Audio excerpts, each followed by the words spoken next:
السلام علیکم یا علی سربزار عاشقتی همه چیز ما تویی، همه کس ما تویی. اگه چی دوست داری بنویسم؟ من عاشق دکون دستگاه امام رضا.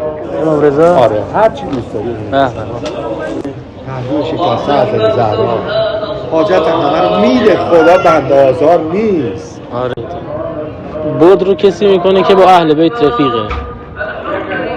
من 60 سال میام امام رضا میرم، یه روز دو روز نیست. ماشاءالله ماشاءالله. وقت شغلت چیه؟ قربونت برم. من همین خطاطی. آره خدمت شما. یا علی ممنون. سلامت باشید. سلامت باشید. ارزشش از یه میلیارد بیشتره. چون پول میاد میره ولی این تو دل تو عشق میمونه. نه